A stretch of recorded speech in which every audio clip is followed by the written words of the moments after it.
family? It's your girl Samantha Lee. What's going on, everybody? Welcome to tonight's show. I'm sitting on a pillow because I don't know what I did today that made it so challenging, but it is what it is. Your girl's here. What's up, everyone? If you guys don't know, I am Samantha Lee. And I feel like tonight, to be honest with you guys, I had to literally like pray and I worshiped a little bit. I should have worshiped more, if I'm being honest. Because this is a very important episode. Okay, so I'm gonna go ahead. This thing is like not fitting me the way I need it to fit right now. It is what it is. It is what it is. Y'all see, it is what it is. So welcome, guys. Welcome. Let me go ahead and put on go on TikTok. With yeah. Okay, y'all. Let me put the TikTok on. Yeah. Jesus as sorry, y'all. Let me get my live going. There we go. Okay.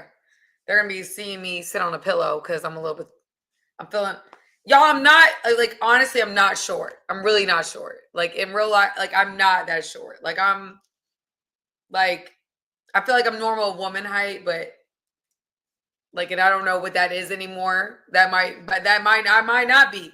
So let me go ahead and get the live going here. But like I said, I think this is one of the most important. I'm not short. Don't do that. Okay. I'm like, we're so off topic.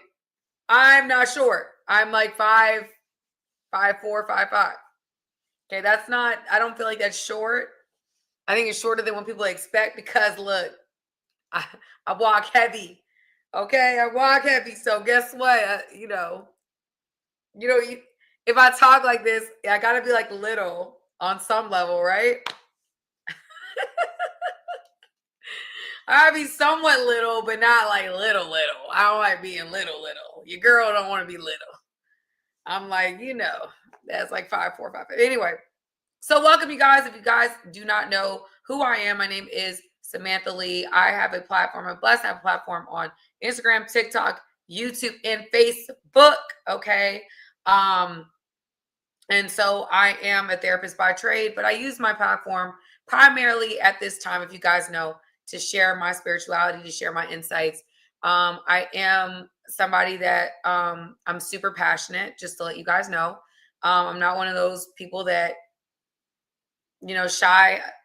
am shy about my perspective or sharing it. I think that God gave me a platform, and I feel like in order for me to utilize the platform the way He has designed for me to do it, I have to talk heavy. I have to walk heavy. And sometimes that means I'm going to say things that people don't want me to say or don't want to hear. But hey, you know what? I'm going to be responsible to Him. I have to answer to Him at the end of the day, right? So anyway, welcome TikTok. What's up, everybody in the TikTok chat? I'm seeing y'all. We going to have a good episode, y'all. Y'all have the whole body view right here. y'all like that view. Because y'all know I'm not doing my I'm not posting like my fitness photos anymore. So yeah, that's the only way you get to see the whole, Anyway. But anyway, guys, I like to talk. I'm a talker. I need to chill out. Okay, stop talking. Jason, no, don't go to the other side because at this point we are here. We are locked in and we are going to get a message today. So guys, this episode for me is very, let me back up to move forward.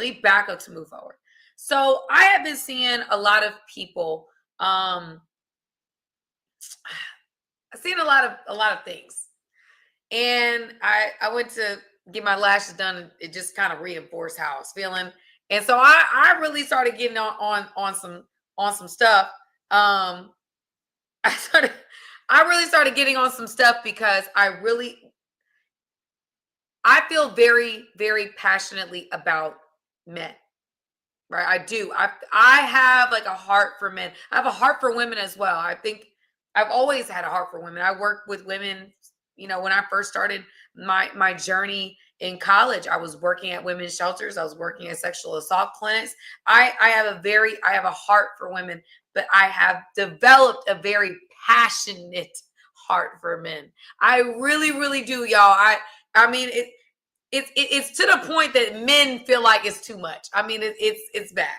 I have a heart for men, and I some of you guys who follow me on Instagram, y'all see I have a brother, I have a little brother. I also have an older brother. I was raised with my cousin. Y'all see him in the video, in the picture, Dante. I call him Dontavius. We were raised together. Okay. Some people were surprised I'm from up north. I told y'all I'm from up north. I am. I just been in the South for a while. But anyway, long story short, I have a heart for men. And so one of the biggest things that I see in today's society, it's emails, it's all the things that I've seen, all the things, is the way that men are being deceived today. Okay. 3 ways that men are being deceived today. And y'all, I hope you guys tune in. This is going to be a passionate episode for me. This is going to be an episode where I want you guys to take notes. This is going to be an episode where I want you guys to really lock in and pay attention. Because I really, y'all, I reached out to some pastors that I know. I'm like, y'all know Pastor YPJ. I was like, Pastor YPJ, I need you to do this. I need you to get on. I need you. People like your voice. And he was like, well, he had, obviously had a great perspective. Then I was like, Dr. D, somebody reach out to Dr. D and let him know he needs to. Y'all, I am so passionate because men are being deceived. Men are being deceived. Okay. And that for me is it. I'm going to try to control my passion this time. Last episode, I did not control my passion as well. And I'm going to do a better job. I'm going to do a better job. Okay, y'all? I'm doing a better job. So, I just feel very strongly, as I've gotten closer and closer to God, I feel very strongly about reclaiming divine order. Reclaiming divine order. Reclaiming divine order. And I believe that the enemy has done a very good job. Very good job. And I'm gonna already pray against anything that's going to come against this live, reaching whoever it needs to reach. I believe that whoever's on here needs to hear this. So I rebuke and bind any spirit, any feel. I rebuke and bind it in the name of Jesus. I just pray that whoever needs to see this is on here right now. Okay. Because I feel very, very strongly about this. I think we have a lot of women that speak to women, and I will speak to women. I plan in the future to do mentorship groups and continue that, because I really do have a heart for women, but I have a heart for men. I do. I have a heart for men. I think it's because I got brothers, I got cousins. I have a heart for men, and I see the deception. I see it more clearly now because some of you guys know, if you've been watching any of my content, that God has put me on a spiritual journey. A journey I can't explain, family. Can't explain it by rational logic. He just has me in a season where I feel like a lot of things have been revealed. And one of the things that I feel like has been revealed the most to me is how the enemy has deceived men. How the enemy has worked very hard to deceive men. And men, let me tell you why you have been deceived, why you have been the target. We've been a target, but you've been the target because it's the head of the snake. Men are the head of the snake. We can take out men. We can get them out of position, out of alignment, and not in their divine positioning. We can take out a society. We can take out a community. God created you guys to have dominion. And some of you guys have like the things that I see on this internet space, even the content that is for men is taking men out of position. The content that is for men is taking men out of position, telling men don't become, what incels, become involuntarily celibate. Avoid women. Don't talk to women. Don't deal with women. getting you out of being with women.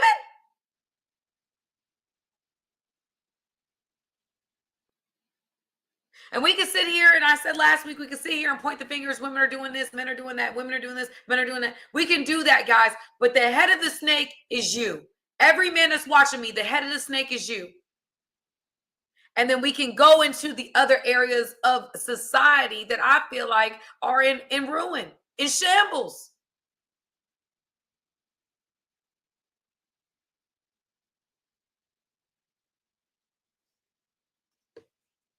I think this is important because I think a lot of men are being discouraged for things that naturally, once we get back to divine order, we'll get things back in order.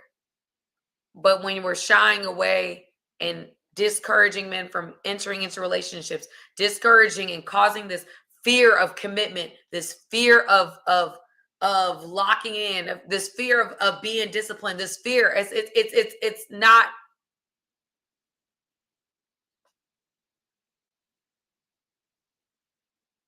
Now, some men, they don't want to be with no women. They want to be asexual. They don't want to be with anybody. That's fine. But I'm talking about the men that can't go a weekend can't go 2 weeks without entertaining some type of estrogen on their phone, but yet want to tell the world that they're single. That's a lie. If you're entertaining estrogen that consistently, you like feminine energy and you want it around. The problem is you're afraid of it because of what's going on in today's society.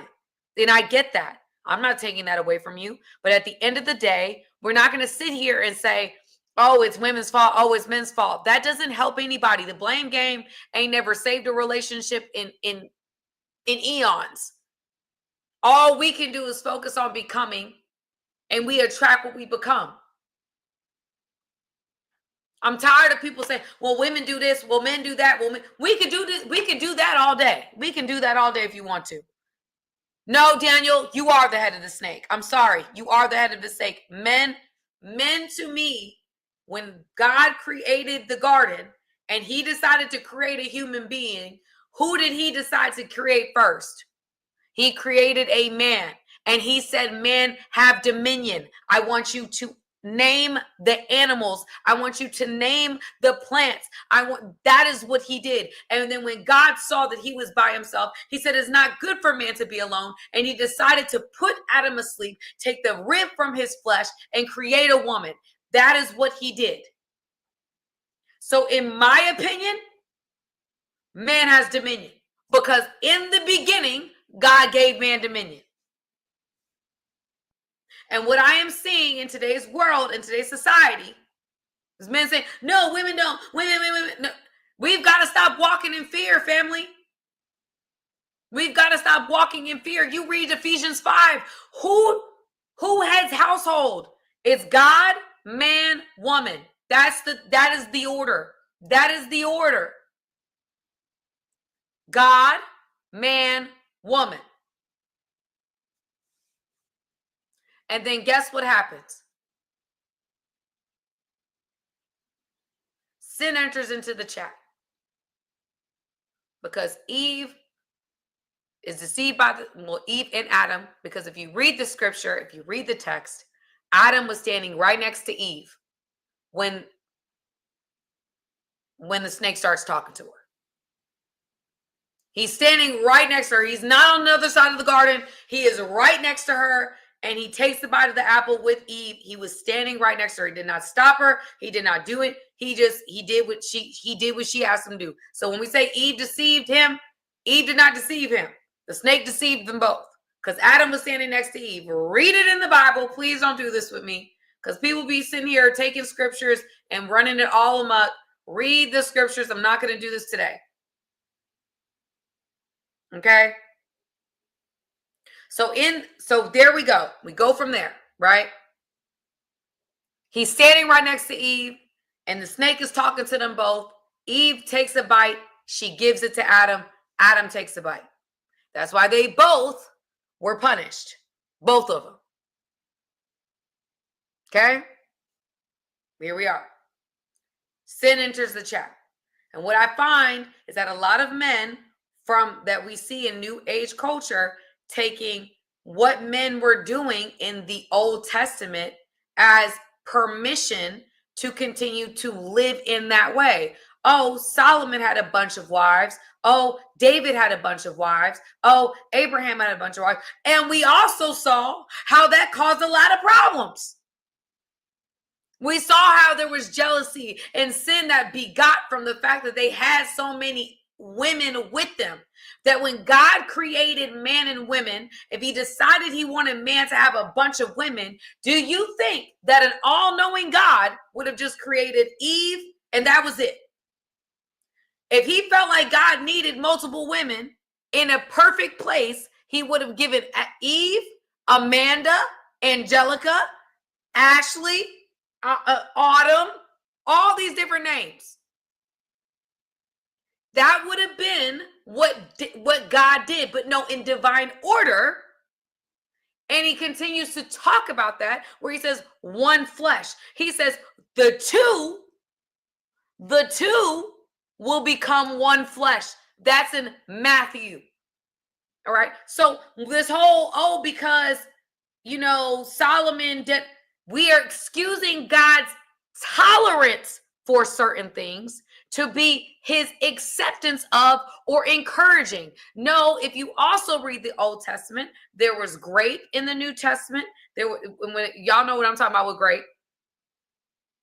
Grape, murder, kidnapping, incestual relationships, whole bunch of stuff. I mean, daddy selling their daughters to the men that they were great by. I mean, we saw a lot in the Old Testament. That does not mean God in any way, shape, or form condoned that type of behavior. He's just, part of the Bible is prescriptive and part of the Bible is descriptive. There are parts of the Bible that's just telling the story of what happened in that time. And a lot of people take that as, oh, God was okay with it. No, God is just, they're telling the story. That's what happened. You will find, if you take any Bible course, 101, please do it so you are not deceived and not allowing the lust of the flesh to get you into deception. Because God has never condoned multiple women in a relationship with a man. Never. God has not done that in the Bible. We're talking about Christian. I don't know other religions. I only know Christianity. But when I hear men talking about the Bible condones it, blah, blah, blah, blah, blah, and this is what the Bible encouraged, God in the beginning, he created who? If he thought that man wanted or needed multiple women, he would have created Adam with Eve, Evisha, Ebony, Amanda, Pamela, Samantha. He would have created multiple. He created Adam with Eve. And what we have done, because of our lust of the flesh, because we already know David and Solomon and what was the guy before him? David, Solomon, before him, Samson. We had a lot of issues with lust in the Old Testament. There was brothers that couldn't contain themselves with their own sister. Come on, Tamar. Right? If we're looking at the Old Testament, there was brothers that were raping their sister. Does that mean that was condoned behavior? No, it wasn't condoned. They're telling the story. Noah, his daughters in the Old Testament get him drunk and they sleep with him because it's the last way that they can carry on the lineage. Is that God saying that was okay? No. That was descriptive. That is what was going on at that time. That is not prescriptive. That is not saying, yes, daughters, that if you have a dad, go ahead and get him drunk so you can have a baby. That's not what anybody, he's not saying, yes, Cain, if you're jealous of your brother Abel, go ahead and take him out while he's out doing whatever he needs to be doing because you're jealous. That is not telling anybody that this is what you should do. That is, hey, This is what happened. Sin entered the chat, and the world went to HE double hockey sticks in a handbasket. That's what they're saying. That is what they're saying. But when God created divine order, he created what?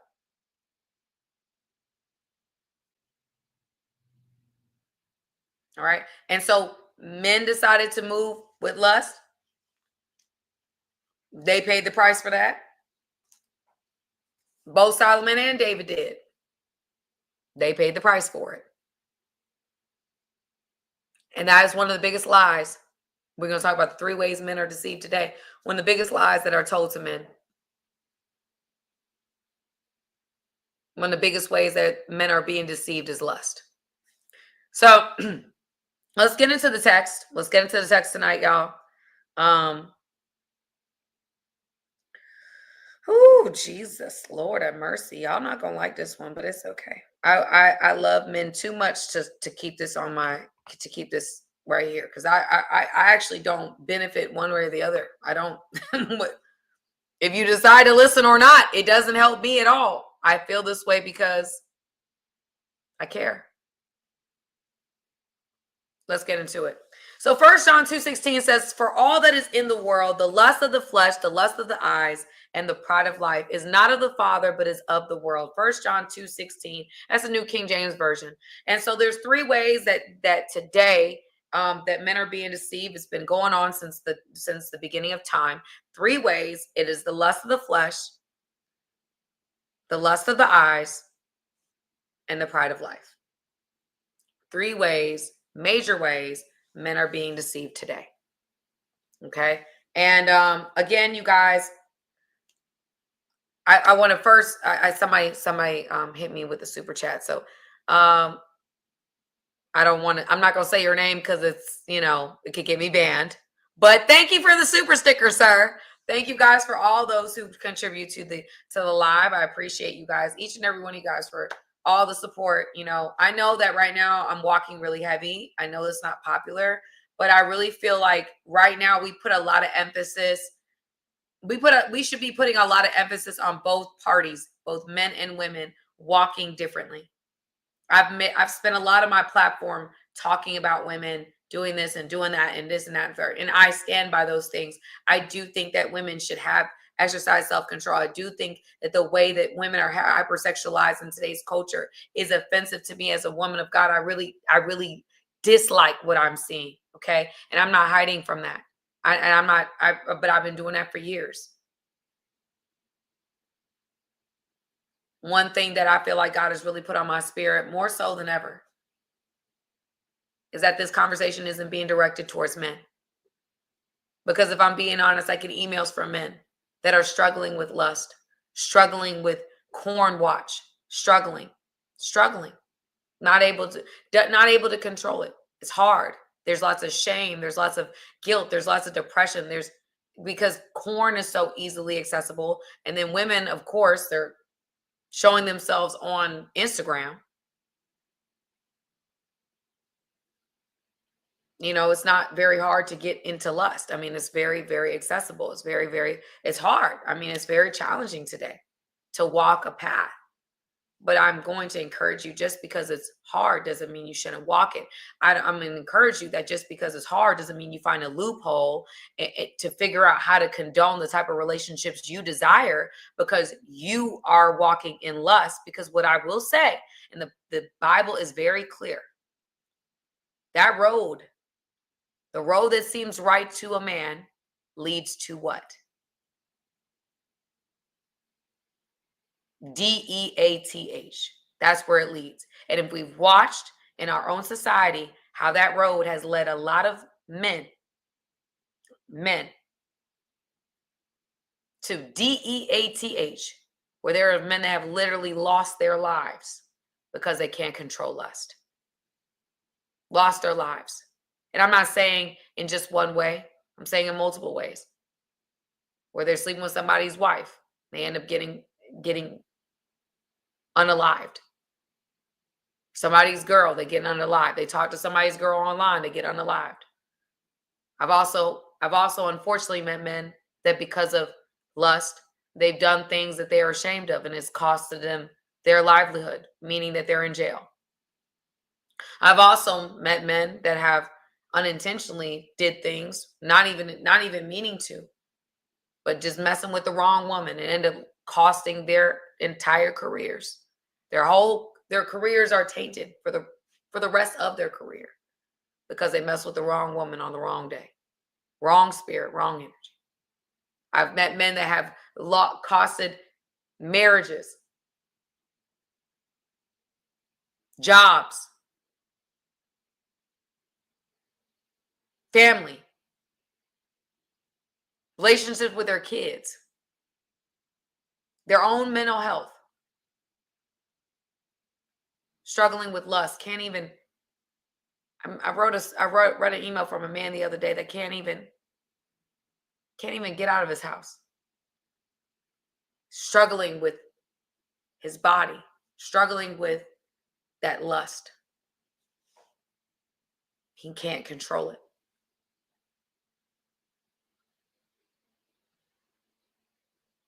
It's a real enemy. And what happens is that we have these irresponsible people that go online and say, just run with lust, do what you want, and everything's going to be okay, and life is better that way. No, it's not.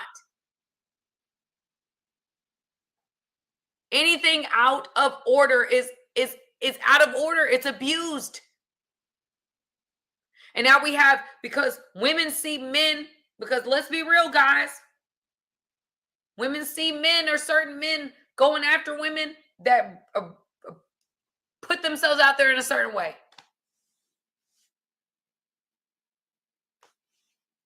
And so women are like, oh, well, if I got to do that to get them, I'm going to do it. And they do. And they do. And so we have a lot of deception. We have a lot of deception. Paul talks about in the New Testament that if a man wants to be with a woman, in order for him to stay focused, in order for him to stay in purpose, to please get married, he urges that. He says, please get married. Get married. I need y'all to get married.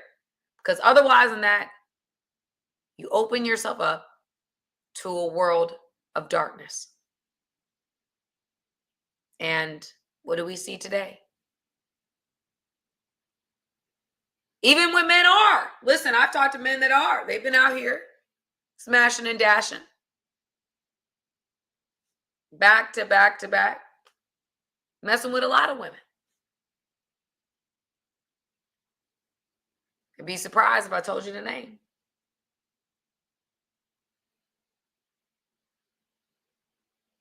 They're not fulfilled. They ultimately want to get married one day. You'd be surprised. You'd be surprised who? Want to get married one day, don't want to do this. Don't want to continue living their life this way. But the way that they present makes it seem like to you guys that this is the optimal way to be. It's not. Not even for the people that portray it like it's a badge of honor. They ultimately want fulfillment, but guess what? Fulfillment requires change. Fulfillment requires discipline. There's family. There's literally no area in life where we celebrate being undisciplined more than sex. And that happens to be the area that will destroy you the most. If someone's undisciplined, they don't go to the gym and they don't work out, they get shamed, right? We now have a body positive movement because people were being shamed for not being in shape. So somebody lacking control in their eating, or somebody lacking discipline and going to work every day, or somebody lacking discipline with a family, or lacking discipline being a father, lacking discipline being a mother, lacking discipline being a friend, lacking discipline in every other area is not celebrated anywhere else, but we celebrate it when it comes to sexuality, the most detrimental place that you can do it. We say, oh, you've got money and you've got options, so you just work them all in? Yeah, just sleep with everybody. Make lots of money and have no discipline. That is how you live an amazing life. Wrong. Look at where that's gotten the men we see. Where's that gotten them? Has that gotten them to happiness and peace? No, it hasn't. It's gotten most of them in jail. You've got so much access. You got so many options.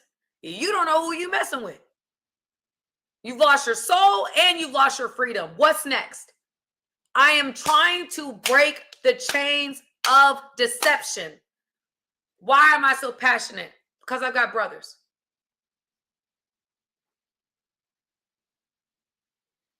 We got a society that's like, oh, yes, yeah, don't get married, don't do this, don't be in a relationship. Yeah, just mess with everybody.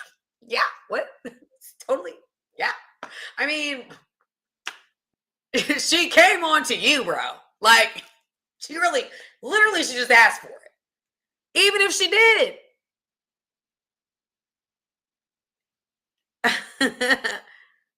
You don't even know who you're messing with. Yeah. I know her body is bodying. I'll give you that, my brother. But is it worth it? Because at the end of the day, every man, if we look at the statistics, you know what, man, the one area men in our community are discouraged the most in is the best thing for them. Isn't that crazy? If you look at statistics, men do better in marriage. They just do. It is what it is. They do. Men do better in marriage. Y'all cannot like it, love it, whatever you want to say. Men do better in a marriage. They do. They thrive in marriage. Why? Consistency. I've got this warm body in my house that cares about me. That hopefully you find somebody. But you guys, we have to be open to find somebody. And what happens is we've got two genders that refuse to be open, and we want connection. Oh, well, I'm not connecting with her. I'm not connecting with her. You're not open. Are you open? I could bet money if I talk to you for at least 10 minutes, I will know you're not really open. So the very thing you desire, you are sabotaging yourself for. And let's stop playing blame game. Let's stop looking at everybody else. Let's just start evaluating ourselves. Let's start evaluating ourselves. Let's not like, oh, it's because of them and this and that. And I'm not saying everybody in the world need to know your whole life story, because they don't. Access does need to be earned. I'm not going to tell a man everything I got going on in my life. I'm an open book, but I got boundaries. I got boundaries. However, I think that there's a lot of fear. I think that the enemy of our world is fear. There's a lot of fear that plagues a lot of men and women from actually developing a real connection. And so therefore we have this pandemic of loneliness. Look it up, Google it. Epidemic of loneliness. It's a real thing. Men can be in a relationship with a woman and still feel lonely. Who knew? Men can be in a house with a woman and still feel lonely. Come on. You ever met anybody like that? Like, bro, you with a different woman every night. How is it possible? You have Amanda on Monday, Susie Q on Tuesday. You have, I'm not going to use my name, because if you had me, you would have. Let's stop. Stop. I'm kidding. I joke. But no, for real. Don't play that. You got Jennifer on Monday. You have Olivia on Tuesday. You have Janie and Ashley on Wednesday, and Thursday you have the itinerary is booked, beloved. You got a rotation. How is it possible you're lonely?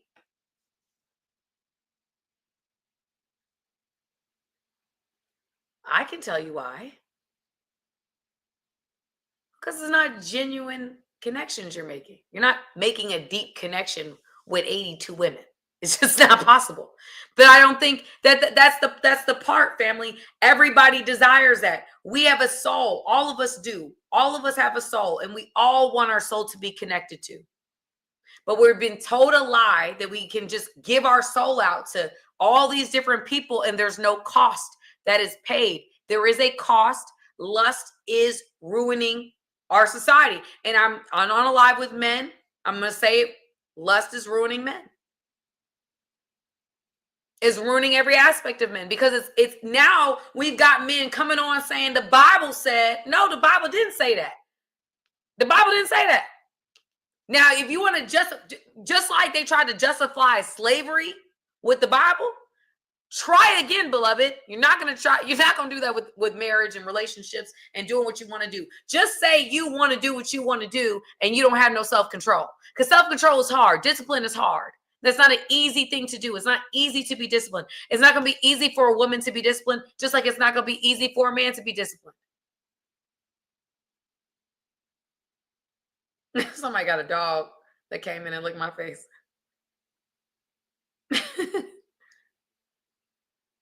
It's not easy. Let's be real. It's not easy. It's not easy to say, you know what? I'm just going to be with one woman and I'm going to rock with her and I'll figure it out. That's why it just irritates my soul when I see men saying, oh, that's a simp. No, you're a simp.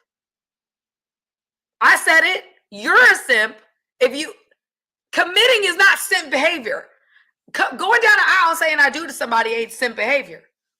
That's a strong man. That's a man who know what he want. That's a man who is like, I'm locked in. I'm not getting out. There's a man with intention. There's a man with a plan. Kings didn't date around. Kings got married, baby. That's what they did. Kings didn't say, oh, I'm scared of women. Stay away. Let's just stay over there because I've been hurt before. And so I'm just going to stay away from. No. They got, let's just take the story of Esther.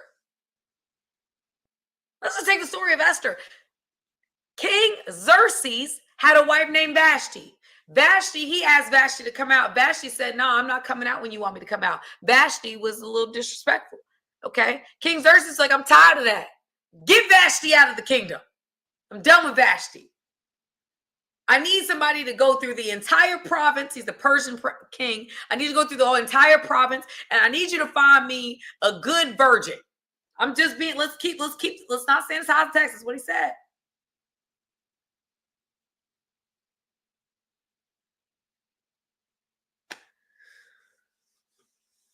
And guess what they found? They found an Esther.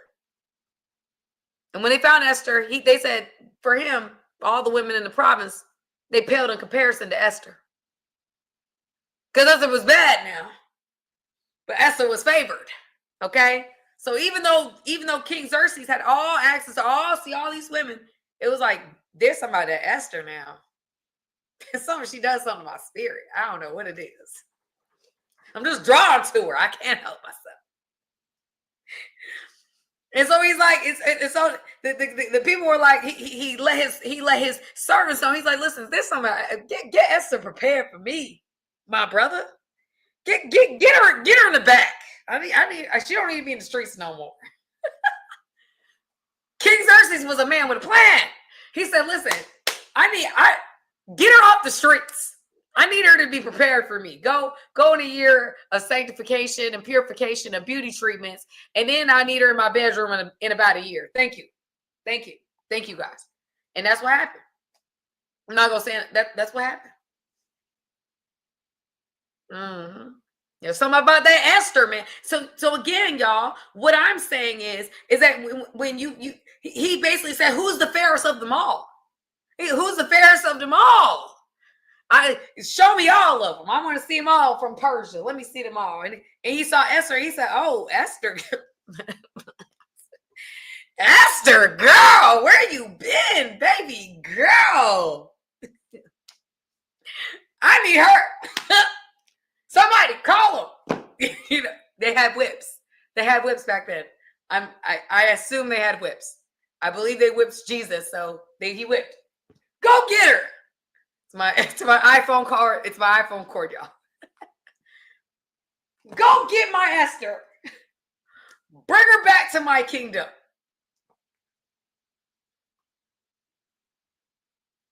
Mm-hmm. And guess what? They laughing on TikTok. I am animated. I'm sorry, y'all. But come on, y'all are envisioning this. Y'all are seeing this. I know that you guys see the image. And that's my goal here, is for you guys to bring the text alive. Okay, so anyway, he said, go get Esther.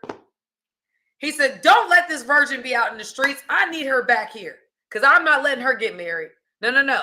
As long as I'm King Xerxes and I got a kingdom, Esther ain't getting married to nobody else. Bring her to the back. And he had somebody that took care of her and made sure that she was ready for him a year later, after he needed her to get clean. He needed her to be purified and beautified. He needed her to have that smell that he liked. She needed to come in and smell the way he needed her to smell.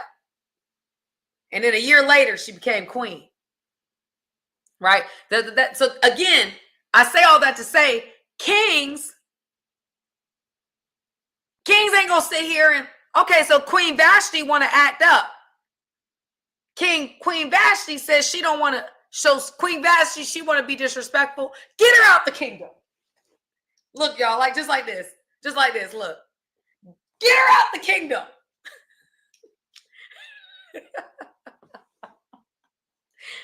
She needs not to be in my presence anymore. Forget her.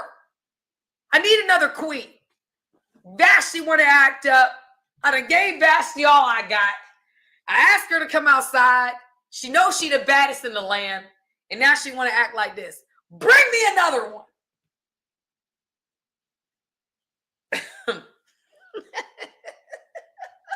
Y'all, I'm completely I am completely not where I need to be right now. This is supposed to be a serious conversation, and here I am using the daggone the whatever it's called. I'm using this and I'm not okay. Back to my point. Whole point is, he's a king. He was decisive. I understood that in order for him to rule, because if you know any political office, any office now, even if you're a pastor, okay, I don't care what office you're in, it looks better when you're married. In fact, most presidents aren't going to get married unless they're not going to get into office without being married. They marry somebody. They got to marry somebody, right? Political offices to this very minute. You're talking about even different, even all different types of careers. Men that are single don't look the same as men that are married. They don't value you the same. Men that are married get paid more. They live longer. They have better mental health. They have better mental health statistics. I mean, across the board, men do better in marriage. It is no wonder why society is trying so hard to say, don't get married. No. I know other races do it and they're successful, but not you. Don't do it. But then you have the men that are some of the most successful men in our culture, in our community, are married. You think that that's by accident? Marriage is good for the community. Marriage, family, all of it is good for the community. Commitment is good. And so when we go on these social media platforms and denigrate commitment and say, oh, what's going on with our society? Why is the dating pool as terrible as it is? Well, that's because we're contributing to it.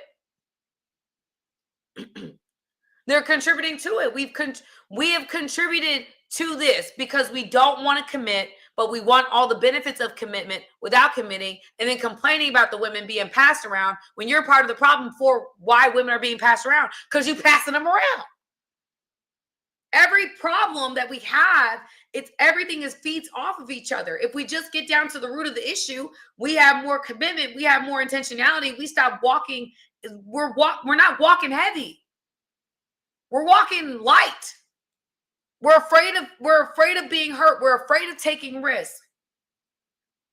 And we're allowing this lust to run us, and look at what's happening. So somebody said, what are the three? The first thing I said was the lust of the flesh.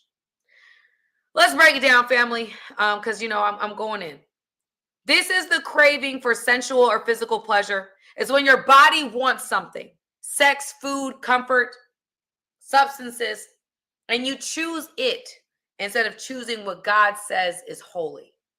Lust of the flesh. We're going back now, guys, from 1 John 2:16. It's the craving for sensual or physical pleasure. It's when your body wants something like sex, food, substances, comfort. Like y'all, we all know that gluttony is a sin. So it's pleasure at the cost of obedience. And so we can talk about corn addiction, right? We can talk about casual sex culture. We could talk about gluttony, unchecked impulses, escapism. The point is this: disobedience is costly. On the front end, sin feels easy, but on the back end, you pay dividends. Men have lost their families, their jobs, their peace of mind, all at the hands of lust. And there are some, y'all, some that are living under paralyzing shame for the things they did when they allowed lust to drive the car. Paralyzing shame. Some are in jail cells, paralyzing shame.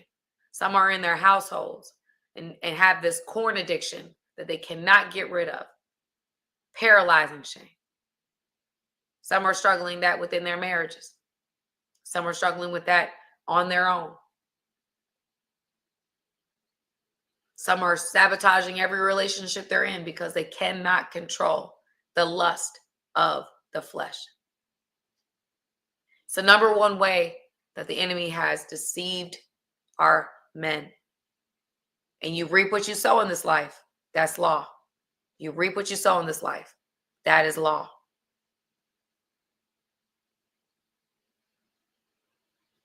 And so, guys, I didn't want to present a problem without giving you guys a solution. There's a man named John Bevere that I think I absolutely respect him so much. And he has a series on breaking off lust. You don't have to tell me here, but if you're struggling with lust, if you feel like lust is taking some time out from maybe cause you to sabotage some relationships and you're not willing to let it sabotage any more relationships. Maybe you feel like even in your own day-to-day life, the corn addiction, you can't stop watching corn, or you can't stop, I'm sorry, but you can't stop masturbating. You're struggling with those things. There's a lot of, I see Mark the Messenger here on YouTube. I think he's incredible. I love watching his stuff. He helps you. There's stuff with Transformation Church with Pastor Mike Todd. He talks about his corn addiction, talks about his struggling with masturbation.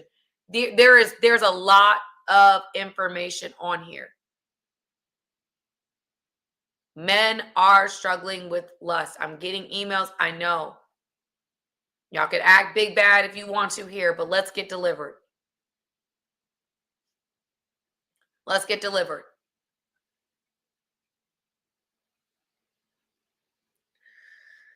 So disobedience is where we don't trust God to fulfill us. So we choose and chase counterfeit pleasure, and it ends in bondage. Y'all, some people are sleeping with women they don't even like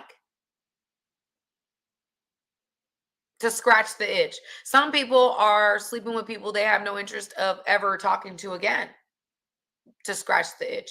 That's a problem. That is a problem. We've made it normal, but it's a problem. It's a problem. You should not be, if we're talking about we integral men and we're strong men, I'm sorry. If you have no interest in talking to the woman, y'all, some of y'all, I'm making a joke because I'm not trying to go hard on y'all. Some of y'all be sleeping with women and they're like, oh my God, is she going to leave? Is she going to leave the premises? Holy moly. That woman is, but she's Old Faithful. So I'm going to keep calling Old Faithful because Old Faithful show up. And I'm comfortable with Old Faithful. Man. She gonna be here for another hour. I know it, man. I know she gonna ask me some questions, bro. I'm just not in the mood, bro. I just wanna sleep. If you are having these experiences, you got Old Faithful coming in the house. She's so daggone immature, bro. She just be talking like it don't even make sense. Why does she breathe like this? Why? I don't know why. Bro, I promise you I'm done with her, bro. I'm not gonna talk to her no more. Like I'm just over her, man. I'm just over it. 2 days later. Let me see what Old Faithful up to, man. Why? Because Old Faithful comfortable, right? Old Faithful scratches the itch. She's safe. You know what she's gonna do. You know how she's gonna do it. So, because here's the thing, you guys, what you have to understand about men is that, and here's the thing, y'all. If somebody said that's a relationship, it is a relationship. We call it situationships now. You are in a relationship with Old Faithful. Old Faithful think you her man. That's why Old Faithful be looking at all your social media followers. Oh yeah, Old Faithful's all up in there. Who is this? You weren't following her yesterday at 3 o'clock. Are you talking to her? I mean, I'm cool, or like it doesn't bother me, but it's kind of like I feel like it's a little disrespectful. Old Faithful, you know we not in no relationship. I don't know why you always tripping. You know, I just got through something. I just got out of something. I'm not trying to lock in right now. You knew that when we started. But that was like 2 years ago.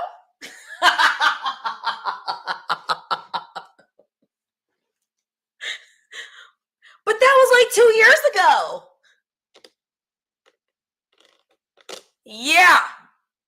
Yeah, but I'm still not ready.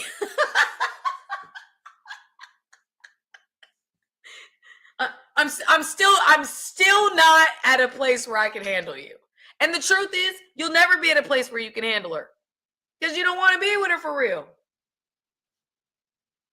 She's Old Faithful. She shows up, she's on time, she gets the job done. I don't even have to take out to eat no more. She just comes over, you know, she just is there, I'm here, we do what we do. And then like, okay, are you so what you about to do? What you about to do? I actually gotta get up. I actually gotta get up, Old Faithful. I gotta get up at like early. It's early. It's very early. It's very early. I gotta get up. Little do you know that Old Faithful out here doing whatever she can to keep you around. No, men are not polygamous. Men are lustful. They're not polygamous. No, they're not polygamous. I'm not doing that with you guys. Stop giving your lust excuses. Stop it. If you have a weakness, just say you have a weakness. Do not make it, oh, this is what men are. No, men are not. Not in my book. Not to me. As a Christian, I don't believe that. I don't believe that. I don't believe that. That's my faith. That's what I believe in my Bible. I think men can be disciplined. I think any man can be disciplined. You choose where you want to be disciplined. If you don't believe the Bible, that's fine. You don't have to go with what I'm saying, because this is biblical. This is about being men and women of God. That's what this is about.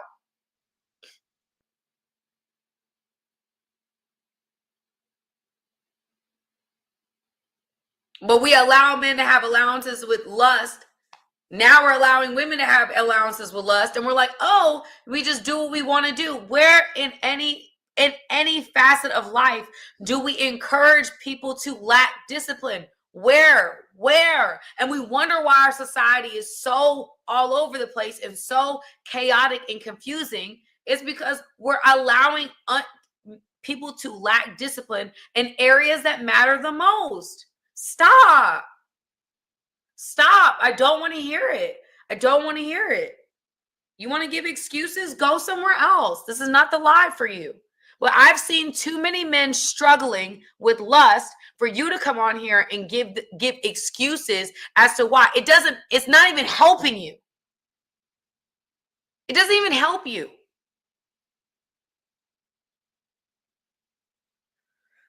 Oh my gosh, it just irritates me so much. So the deception is so real. Okay. If you don't want to be with one woman, just say that. Don't make it, oh, it's because this. Oh, I just can't help myself. Oh my gosh, I can't do it. Oh my gosh, the cake was right there. I can't eat it. Oh my gosh, I can't do it. No. I can tell y'all right now, I have an issue with food. That's my addiction. I love food. I love food. I have to set boundaries with myself. Why? Because as much as food is good, out of the right context, it's bad. Out of the right context, it hurts me the way that I can eat.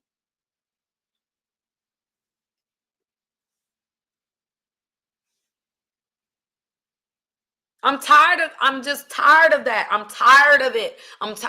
Because we've done this whole thing, and Pastor YPJ said it best. He's like, men have been justifying lust since the beginning of time. They've been trying to find a way to make lust work for them and make it godly and make it holy and make it right. It's not right. It never has been. And that's why our society is the way it is. That's why it's so confusing. That's why we're complaining about the dating pool. That's why. Because we're not setting boundaries. We're lacking discipline. And so we're going to continue to have this problem if we don't learn how to have some discipline. It's gluttony. Gluttony in any area is bad for you. It's greed. Greed of money, greed of women, greed of sex, greed of drugs, greed of this, greed of that. Any area that you don't, if you lack discipline and you lack the ability to moderate, is a problem. We all have one area. All of us do. All of us do. All of us have an area.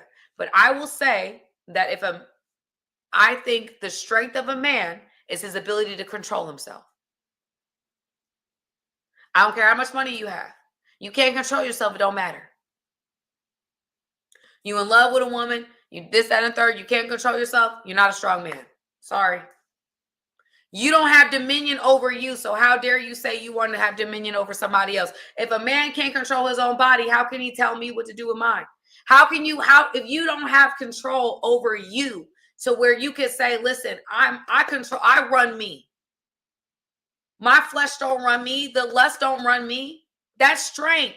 Being able to master you is a strength.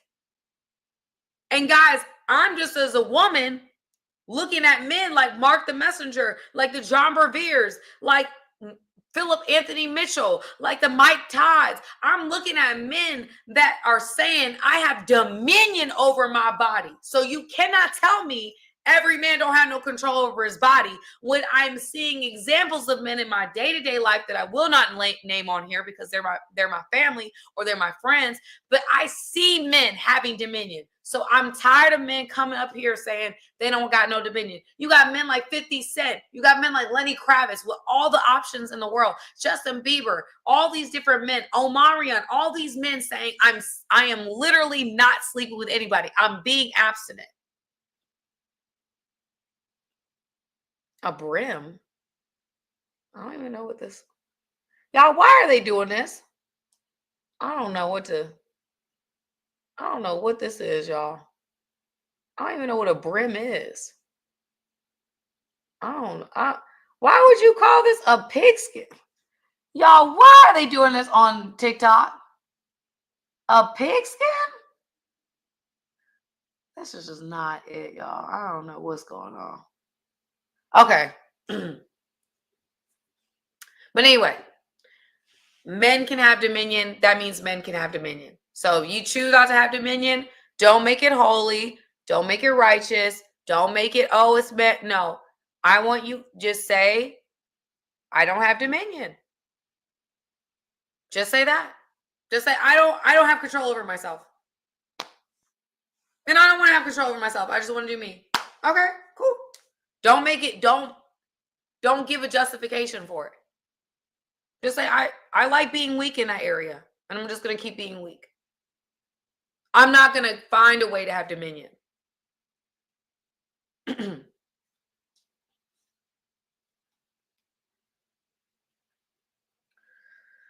All right. So, statistical insights. Over 68% of church-going men view corn regularly. Corn rewires the brain by flooding it with dopamine, the same way cocaine does. Over time, it leads to numbness, isolation, erectile dysfunction, and low motivation. Read that again. Corn rewires the brain by flooding it with dopamine, the same way cocaine does.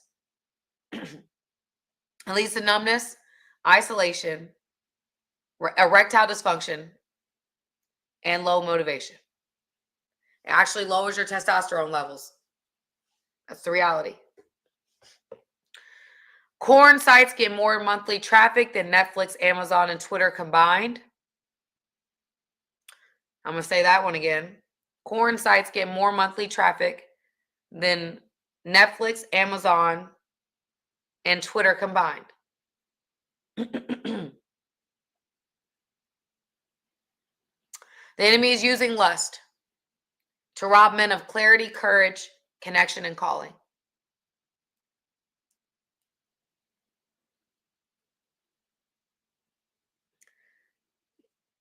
Family, we are chasing counterfeit pleasure,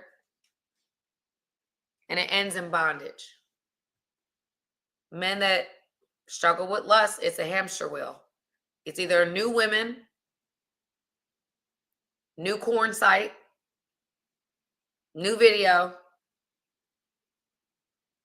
It's a hamster wheel. It's a hamster wheel. Hamster wheel that a lot of men don't get off. And tonight, y'all, just like I've held women accountable for a long time. I want to expose one of the main reasons, one of the main things that's keeping you guys in bondage. It's a wheel of death.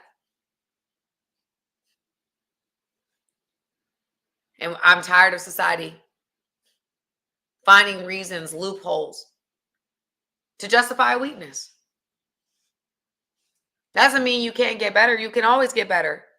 There's areas of my life I'm still choosing to get better in.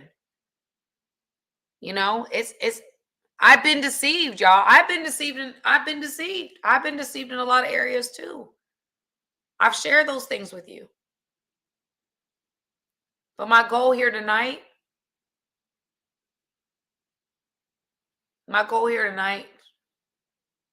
is to set people free. I think that men should exercise sexual discipline. I would even say abstinent. In fact, I must say abstinent. I think men should be abstinent. I do.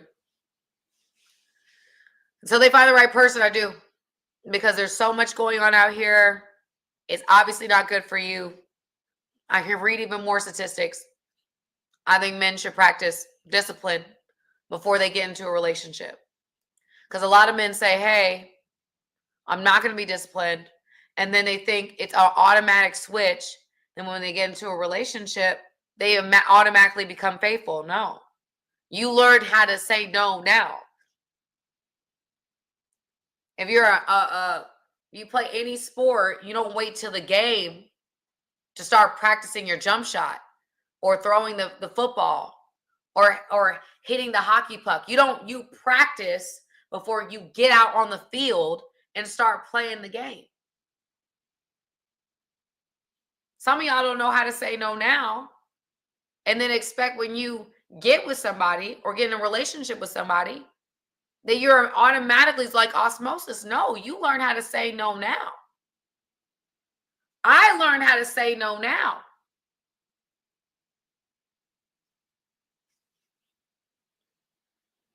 Why? Because when I'm in a relationship with somebody or I'm married to somebody, they know Sam been saying no since she was already, like when she was single.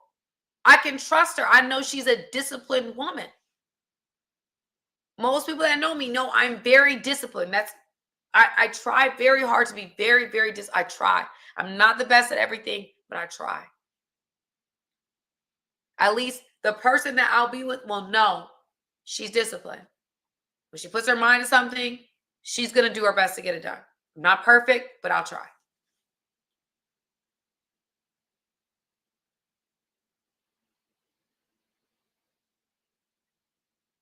I think men should be disciplined.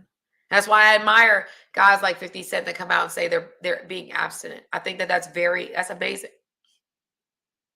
Like Lenny Kravitz.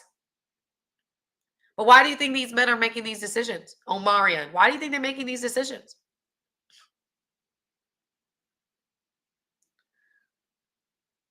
They're making these decisions. A lot of them was based upon needing clarity, wanting to have better control over themselves.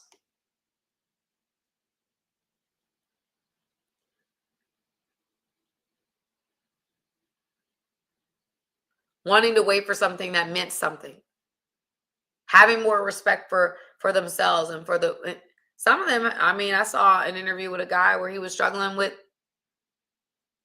spiritual stuff. Because a man, again, y'all, everything you do has a cost. Everything you do has a cost.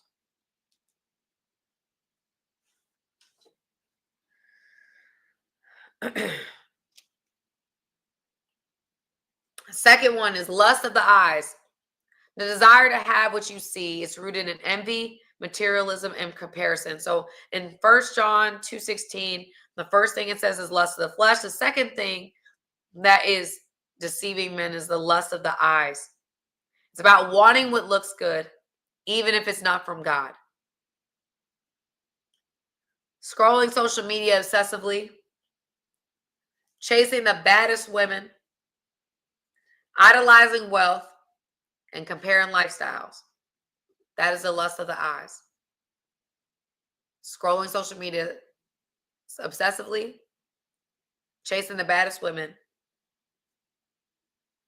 idolizing wealth, and comparing lifestyles.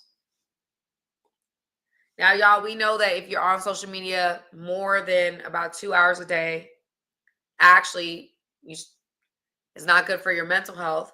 It's not good for your brain health. So I would say to anybody that's on social media, look at the statistics. There's books that have been on it, digital minimalism. Yeah, there's a lot of research out here that is stating that we need to take time away from social media. So you're just sitting there obsessively scrolling. Y'all, I've stopped being on social media like that, and I'll tell you what. I realized A, how much time I was taking in doing that, but B, my peace of mind is crazy. Like the clarity, like the way I hear God now.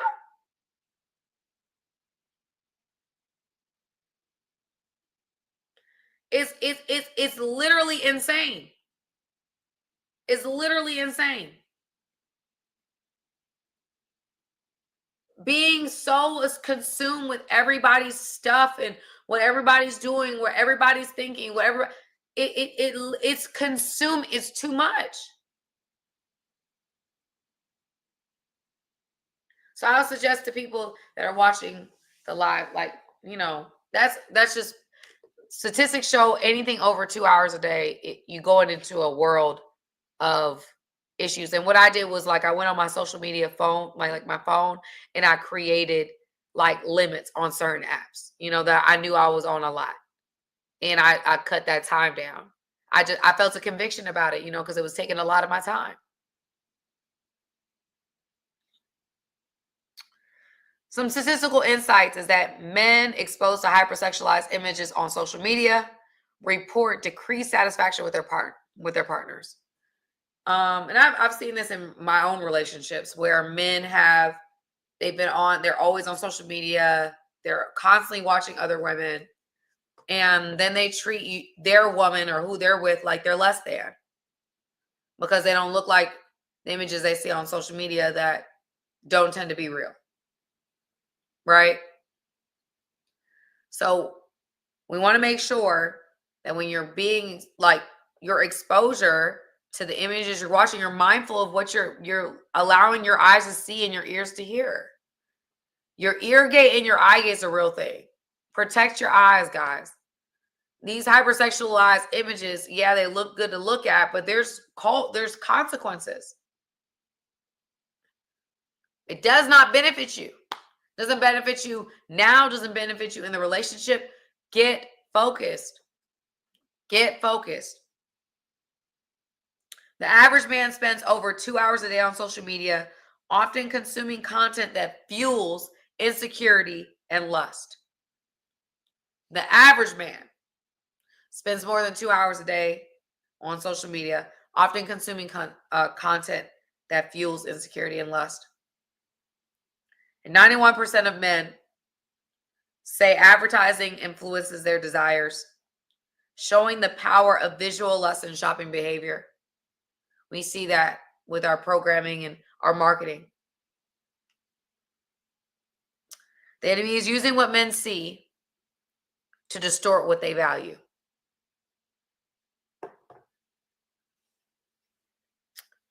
And y'all, that's how a lot of these opinions that I see on here are formulated. We're not looking to God. We're not thinking about God. We're thinking about what we want when we want it. And like I said in the first one, that's considered to be a sin. It's a sin of not doing what God in the Bible says. Anything you know that you should do that you don't do is considered a sin. But in addition to that, you're trusting your ability to fulfill you more so than God. You're like, I don't really trust God like that. Like, I ain't gonna stop this stuff because if God knew me, he would let me do it. No, he does know you. And the rules haven't changed. He knows what your potential is. He knows where you are now. And he wouldn't be a good God. He wouldn't be a good father if he didn't challenge you. There are things my daughter tells me all the time. I can't do it, mommy. I can't do it. I know she can do it. I know her potential. So I push her in certain areas where I know she's able. She just got to push through. It's the same thing I'm saying to you guys. You all have the ability to do everything God has called you to do and to be everything God has called you to be. You have the ability. Stop buying the lie of culture where women are saying they don't have control and men are saying they lack control. You do have control. You have to exert it. It's not going to be easy. It's not going to be comfortable. But what is when things are worth it? Are they? Are they easy when it's worth it? No. You work for it. You fight for it. And it means so much more because you did.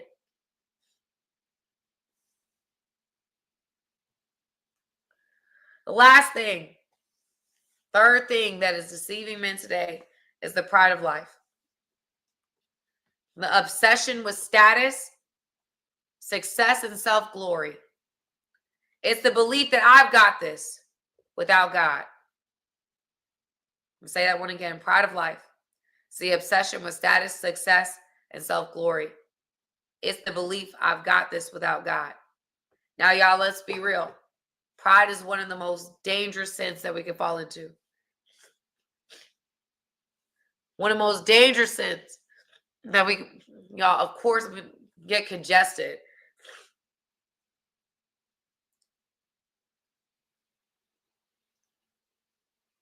It's the belief I've got this without God. And like I said, it's one of the most dangerous sins that we can get into.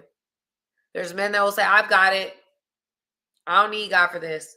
I am a God. I am that. Y'all, you will pay. Be careful what you say, because you will pay. Because the real God's going to show you who the real God is. You've seen other people do it. You've seen it. They think they a God. They moving like a God. Guess what happens? The real God shows up. And just like in Job and other parts of the Bible, he says, so you're God? Oh, you don't need me. You don't need me. Oh, okay. All right. And God's like, I'm going to allow you to get to the end of yourself so you realize that you do need me. Every time something bad happens in our country, what do? Pray for America. Every time you go through a situation and you're in their backs against the wall, pray to God, get you out of. We all understand the power of God. Because when all else fails and we're at the end of our rope, what do? We ask for prayer. We ask for someone to pray for us. We start getting into our spirituality heavy. God is not just a deliverer. He's a director. And some of us wouldn't need deliverance if we would allow him to direct us.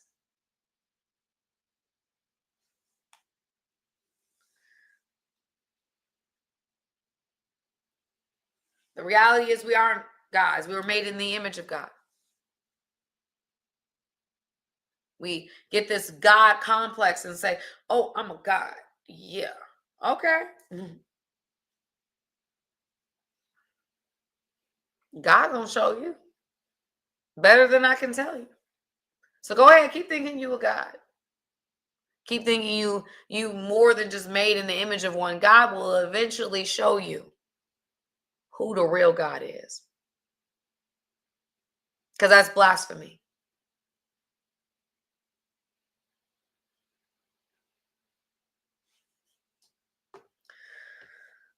So it's performance-based identity. Your worth equals your image, your grind, your title, chasing success to prove yourself, refusing to be corrected, prideful independence. I don't need help or accountability. Again, y'all, this is one of the most dangerous sins that I think men fall into because we condition our men to feel like they can't have weakness.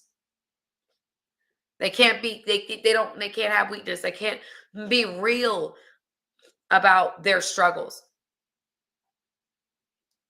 So they fall into this trap of I'm a God, or I don't need help, or no one needs to help me. And that's actually a sin. It's pride. It's ego. But we teach young men that,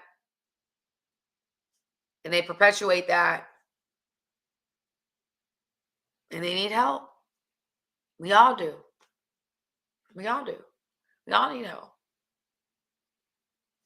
There's a reason why that's important. We'll get into that in just a few minutes. But here's some statistical insights. 60% of men say they feel pressure to man up and go at it alone. But this isolation increases the risk of addiction, depression, and men unaliving themselves. 60% of men say they feel pressure to man up and go at it alone. But this isolation increases the risk of addiction, depression, and unaliving yourself.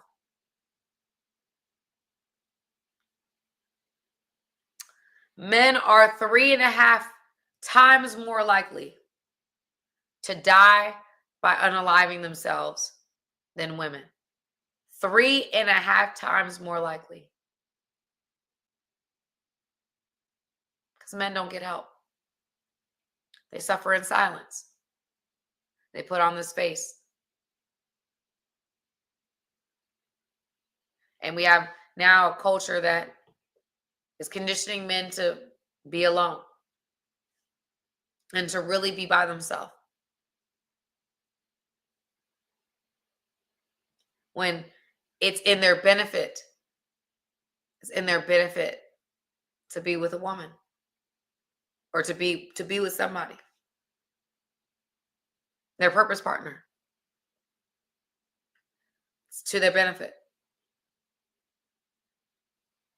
And we have obviously an enemy, a real enemy, especially, like I said, to men, because men are the head. They have dominion. They have power.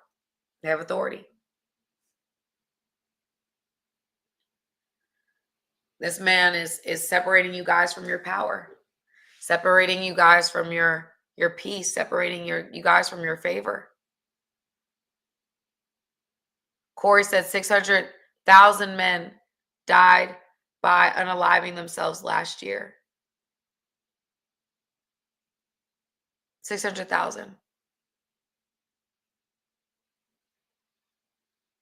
They're 3.5 more times likely. If you keep thinking that there's not a real problem, then this probably isn't the life for you. There is a real problem.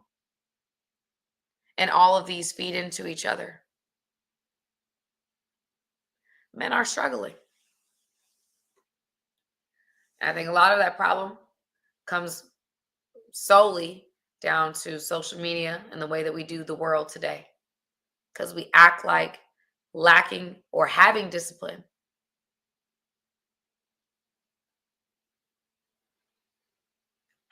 Being committed, having somebody that you could share things with. We diminish the value of that.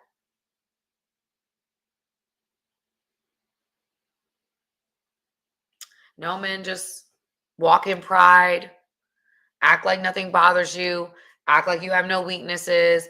At some point, y'all, if you go through trauma's going to show up. I'm saying that as a therapist.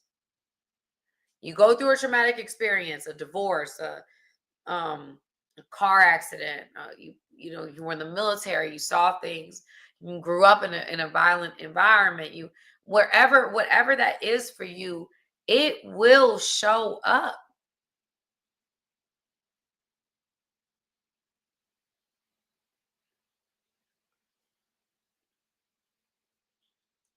It will show up.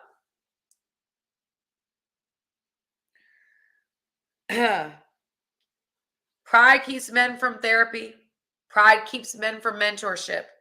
And pride even keeps men from spiritual growth because they confuse vulnerability with weakness. I'm going to say that again. Pride keeps men from therapy. Pride keeps men from mentorship. And even spiritual growth. Because, y'all, the foundation of a relationship with God is admitting your weakness. That's the foundation. You can't truly repent without saying, I'm weak in an area, I'm deficit in an area, and I need a savior. That is the foundation. That's the bottom layer of our relationship with God. So when we tell men to suck it up and go at it alone and figure it out by yourself, they're not feeling the ability to share, even with men. Y'all, and men, listen to me. If you guys are in a community of faith with men, share. Find somebody you know you can trust. Find somebody that you know in faith that can speak over your life in a way that is meaningful. Not just your homeboys, not just people that are your peer group, but men in faith that you can confide in. That can be a pastor, that could be a brother in Christ that you know is walking a certain path. Do not go at this journey alone. Do not. There are men out here that want to support you. There are men out here that want to be there for you and pray through things and can hold you up when you're not up. And just being real, there's levels to, you have guys in your life, they may not be walking in faith like that. You know that they're not. I'm not saying you abandon that, but there's something about a relationship with somebody that has the same faith as you, that is walking it. It's not just talking it.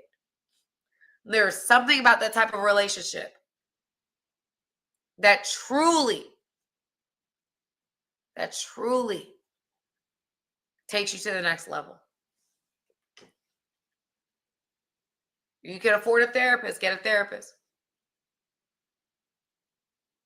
Pride is one of the worst sins ever mentioned in the Bible. It is the reason why the enemy was taken out of heaven. That is the reason. He was envious. He committed all three of these. But his pride, that's what got him kicked out. Because he wanted to be God. He didn't need God. He wanted to be God.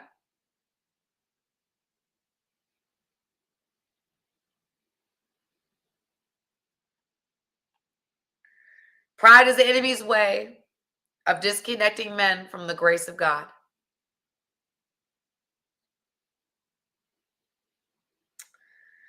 Pride goes before destruction and a haughty spirit before a fall. Proverbs 16:18. It's better to be of a humble spirit with the lowly than to divide the spoil with the proud. Proverbs 16:19. Some theologians argue that it is the worst sin in Scripture because pride was the root behind the first rebellion. There are roughly 100 verses warning you against pride. God takes this seriously. God takes it seriously. We are in need of a Savior. All of us are. When you walk in pride, you stop listening. You isolate. You overestimate your strength. You delay healing and growth. You push away people who love you. You become unteachable. And you eventually fall and often alone. You eventually will fall and often alone.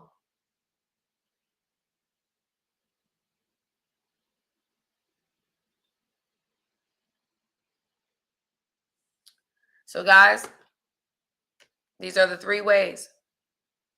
3 ways found in Scripture that men are deceived today.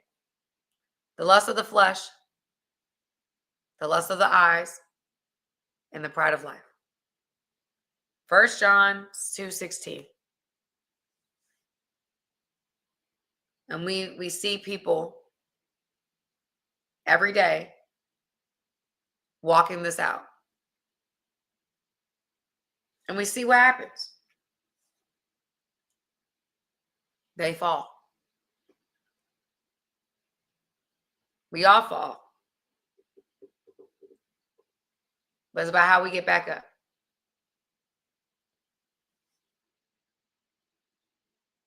I feel very passionate about this topic because I see so many men deceived. I really wanted a man to say this, all this, because I don't know how effective it is for a woman to do it. But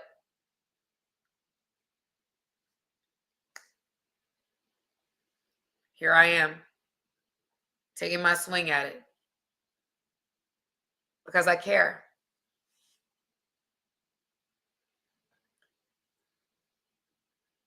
I think that men, allowing your flesh to run, allowing the pride, the ego, the lust of the eyes, the lust of the flesh, get that under control. Do not let it run you another millisecond. Because if you have seen examples in your day-to-day life, and those areas have caused men their lives, even to the degree that they take their own life.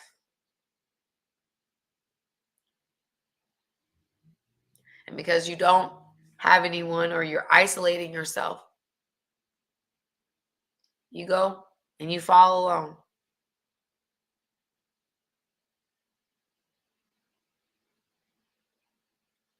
Challenge yourself, men. Y'all are conquerors. You're more than conquerors. You are able. You are able to take control. It is a lie from culture that makes you feel like you can't. You can. And it makes you stronger. And it makes you better.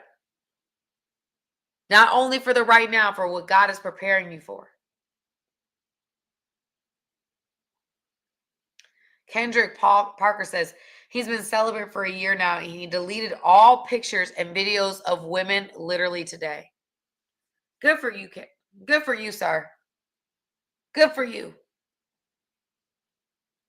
He's taking dominion. He's taking authority. And a great example of falling into lust is the story of Samson. Samson allowed his lust to get him into the arms of a woman who could be paid to betray him. And he gave away the strength He gave away his sauce. He gave away what made him him for lust. He was sleeping, and it is suggested that Delilah was a prostitute. We don't know that, but we know that where she was, she could have been. His lust destroyed him. And we see it over and over again, where men on here now, there's a woman in your life, some men, not all of them, you don't even like her, but she there. And she has the potential to ruin you. It's like Delilah did. Because lust of the flesh it's a funny thing. Get dominion. If there's one man that can have dominion over his body, a lot of other ones can too. It's not an area. That's how I always look at things. Like, if she can do it, I can do it. If they can do it, I can do it. Get dominion. That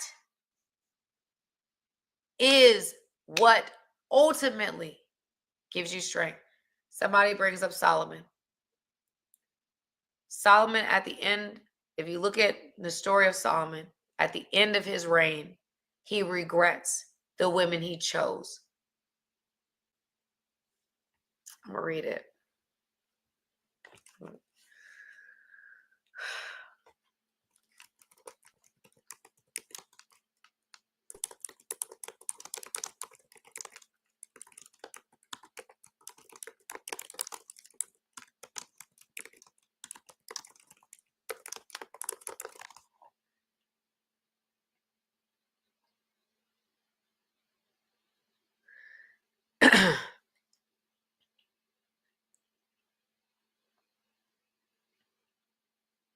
In 1 Kings 11.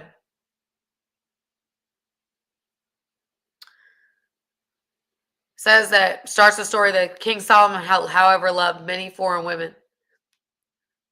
They were from nations which the Lord had told the Israelites, you must not intermarry with them, because surely you will turn your hearts after their gods. Nevertheless, Solomon had held fast to them. It says he had many wives and many concubines, and his wives led him astray. 1 Kings 11, verse number 3. And his wives, the women he chose, led him astray. Stop using Solomon as an example. He admits in his account that the women that he chose led him astray. That his heart was not fully, number 4, his heart was not fully devoted to the Lord your God as the heart of his father David had been. He started to follow the god Ashtoreth of the Sidonians and Molech of the god of Ammonites. Solomon did evil in the eyes of the Lord. He did not follow the Lord completely. And the Lord had become angry with Solomon because his heart had turned away the God of Israel, who had appeared to him twice.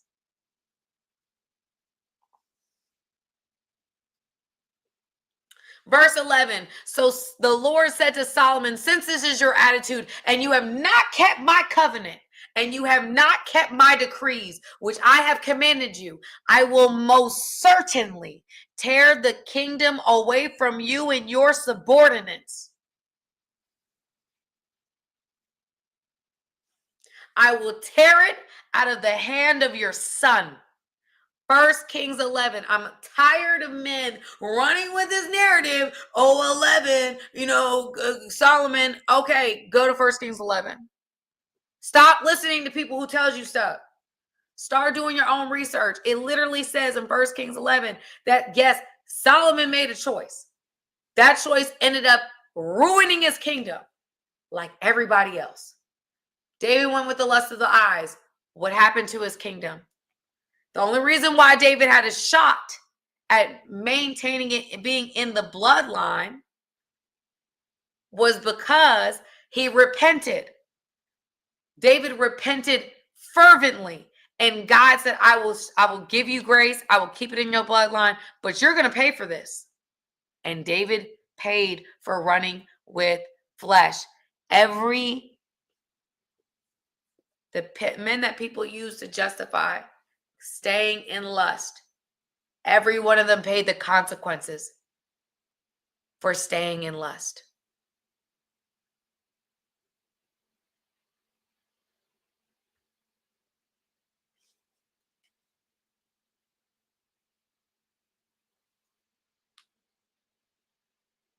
The enemy uses pride. Okay, we already talked about. Final word for the men. The enemy hasn't changed the weapons, y'all. The enemy hasn't changed the weapons. He just changed the platforms. What once used to come through the street now comes through a screen. What once had to be sought out now seeks you out.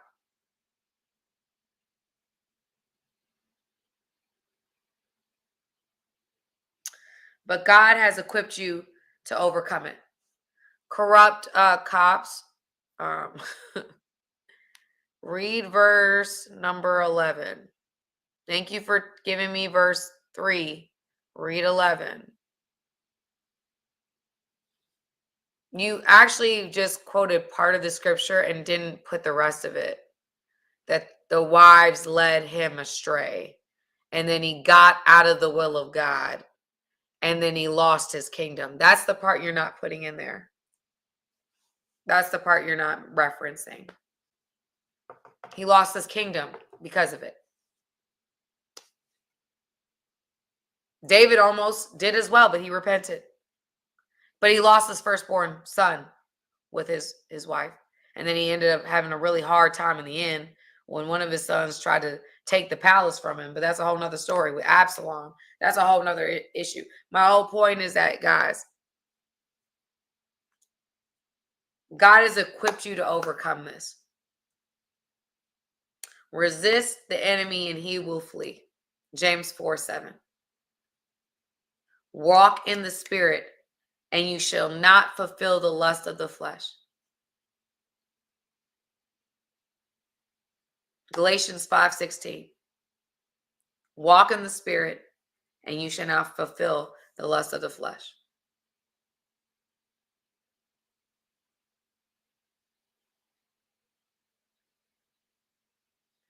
Almighty 22 asked me, what if marriage is in your future? That's fine. Marriage is not in your future. But just then, as Paul said in the New Testament, then don't deal with women. He said that you leave the door open for darkness.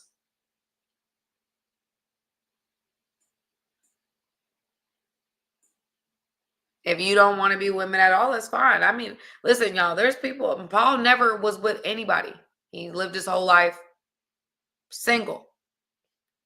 But if you have a desire to be with women and you're just running from commitment, that's not honorable. That's not admirable. That's not walking with character. That's not any of the things that God has called us to. And y'all, again, I believe most men want to be with someone. I believe we all have this connection. But we, in this society, and what we've done is that we've condoned behavior and we've allowed our flesh to make decisions. And our flesh is part of the reason why we see the chaos and confusion that we see today.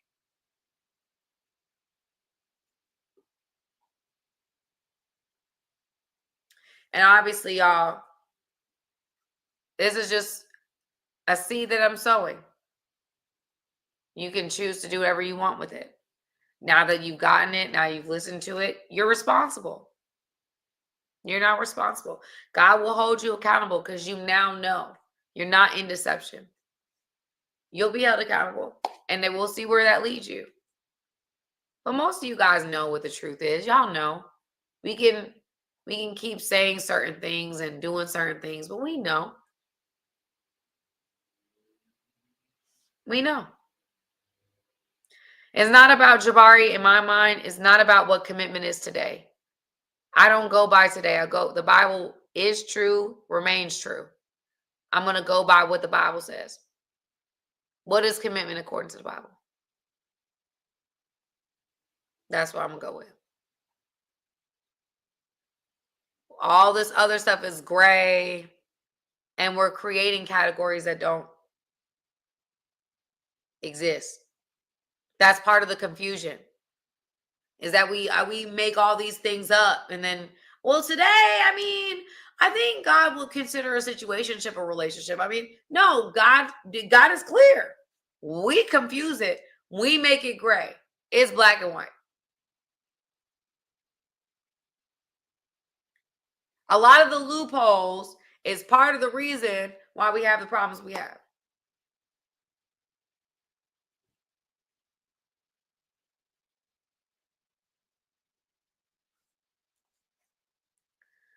We gotta, listen, and we're held accountable. Every time we choose not to do it, every time we go in a different direction, we know what God is calling us to. There is always, y'all, always a cost. There's always a cost.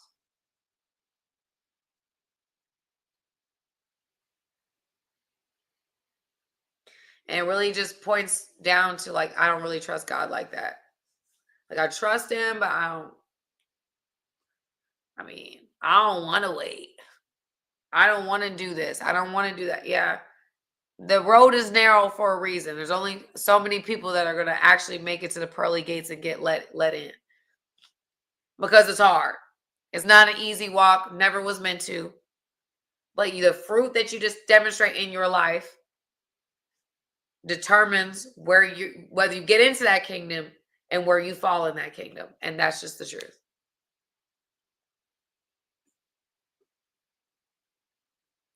And y'all, again, I'm saying this because I've had this revelatory experience with God where he has checked me in so many areas of my life that I'm like, I don't even know. I can't even tell you. I got to a place, okay, God, I surrender. Like, all right, I'm finding new things out wrong with me every day. I'm coming from a place of understanding because I've been there. I am there. It is a fight. It is a struggle to walk this walk. It's not easy, but it's worth it. It's worth it. It's worth it. It's worth walking the way he wants me to walk. I've seen that God covers me because he's walking, because I'm doing it his way. Like, for example, I gave last week, y'all, and I was a little scared. I didn't have it, whatever, but I was like, I trust God. I gave. And would I tell you that immediately God randomly started giving back what I lost? Because I'm doing what he wanted me to do, I got an insurance plan for that. Like, God is like, I am the insurance plan. Like, if I'm calling you to it, I'm going to get you through it. If I'm calling you to this, I'm going to get you through it. It's not going to be you. It's not going to be your efforts. It's not going to be your energy. It's not going to be your striving. If I'm calling, I'm getting you there. All right. All right, family. I'm going to stop. I know today's episode is heavy. We are going to break down the episode. I would love to hear your comments on YouTube. I know that this is not the popular message. It's food for thought. It's for you to, do. But again, somebody said my conscience is clean. I don't go around hurting people. That's very good. If you're walking in discipline, cool. I don't think it's just because you're telling the truth. That's one thing that I see a lot of people. Oh, I'm telling people the truth. That don't change the responsibility of your actions. Just because you tell the truth don't make your actions righteous. That's because people are dealing with it, and you're like, oh well, I mean, I'm telling them the truth.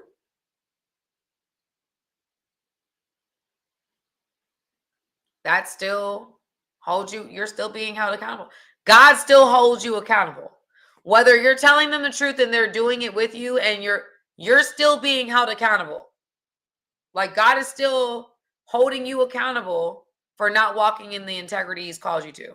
So when things go awry and something happens, you know, you're aware that God is saying, okay, cool. I'm holding you accountable still, though. I don't care how they do it today. I'm holding you accountable. You will feel this. That's a choice you might want to make. That's fine.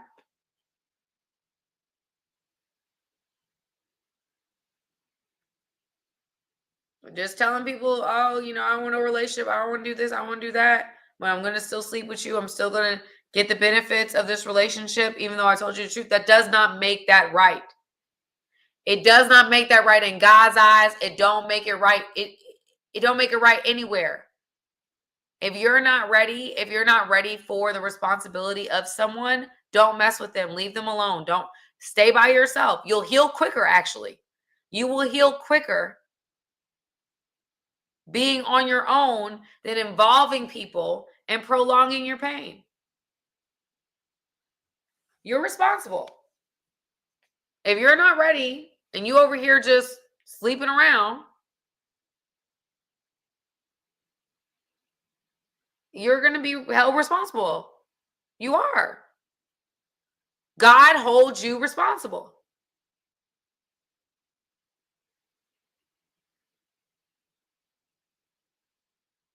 You're not, you might say in the world's eyes, oh, well, the world says I'm okay. We're not talking about the world. The world is broken. The ways of the world are broken, have been, will continue to be. They're broken.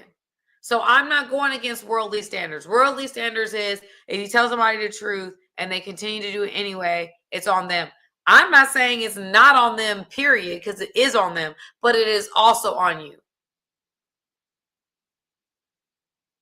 It is also on you. You are going to be held accountable. Somebody said that's why your celibacy is important. Yeah, look. Mystery y'all said spirit spouses and soul ties are serious and not a good look. Period. Thank you. Thank you, guys. Again, y'all, like we're making up our own rules and calling it God. Like, no, God has created order. Is His order easy? No, but it's His order. If you go to any other religion in the world, they have an order, and it looks a little similar to Christian order. But if you go to their countries and you're around their people, the people that follow that faith, you can tell they follow it. Only in our culture do we try to make God fit in our box. God doesn't fit in our box. We fit in His box.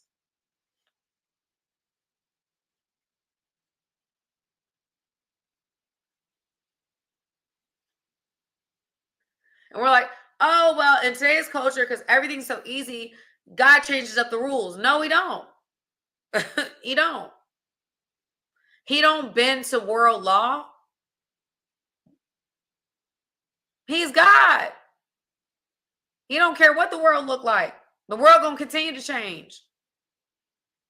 Yeah, you're being honest, but you're not walking the way God's called you to walk. So you will be held accountable. I know that firsthand. I have been there.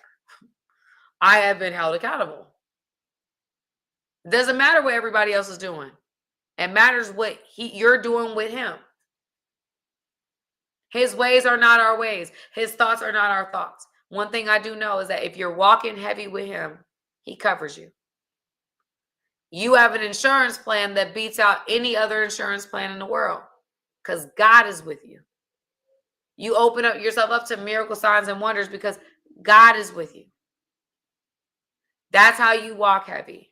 That's how you do certain things because you know God is with you. I walk differently because God is with me. I know that He's called me to do certain things. It may not be popular, but God is with me. And if He's calling me to it, and He's giving me a platform, I'm going to do it. So I say that to say that, All right, family. I love you guys. Thank you guys for just being here. I know this is not an easy topic. I know this is a challenge, but our walk with God